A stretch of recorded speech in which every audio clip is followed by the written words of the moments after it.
Mapasalamaton si Governor Bambi Imano sa dakong kalampusan nga nahitabo sa kasaulugan sa 8th Kuyamis Festival, taliwala pa man limitado ang mga kalihukan gumikan sa nagpadayong hulga sa coronavirus disease. Naghatag kini og mensahe atol sa Miss Kuyamis pageant nga gipahigayon sa lungsod sa El Salvador City Hall Theater niadtong adlaw nga Lunes, Enero 7 ning tuig ug gipaabot sa amahan sa lalawigan ang iyang dakong pasalamat sa mga board members sa Sangguniang Panlalawigan, local chief executives, Association of Tourism Officers sa Misamis Oriental kun Atom, Misamis Oriental Association of Department Heads kun Mudha, syudad sa El Salvador nga mao ang host sa Miss Kuyamis pageant ug ang kinabag-ang katawhan sa lalawigan sa Misamis Oriental, lakip na ang katawhan sa syudad sa Cagayan de Oro nga anaa misuporta sa malampuson nga kalihukan.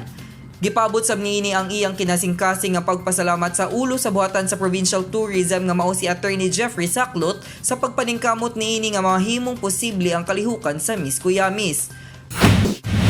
Gani matud pa sa amahan sa lalawigan nga bisan sa kagamay sa pondo nga gigahin alang sa kalihukan tungod sa pandemya ug uban katalagman, nakahimo pa sila og pagmugna og mga aktibidades nga naghatag og kasadya sa kapistahan sa bisan pa man og virtual ang sagad sa kalihukan.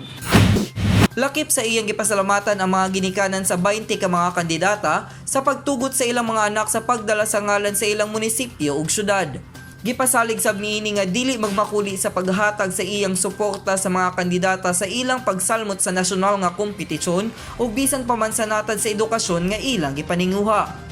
Bisan sa pandemya padayon sa pag-uswag ang turismo sa lalawigan nga nadugangan ang mga atraksyon ug isip amahan sa lalawigan, dili kini muundang sa pagpromotar sa turismo nga mao'y iyang gipaningkamutang mapalambo pagsugod sa iyang administrasyon. Ako si Lambo Raymark Simania alang sa limpyo ug matarong nga panggobyerno, padayon Pilipino.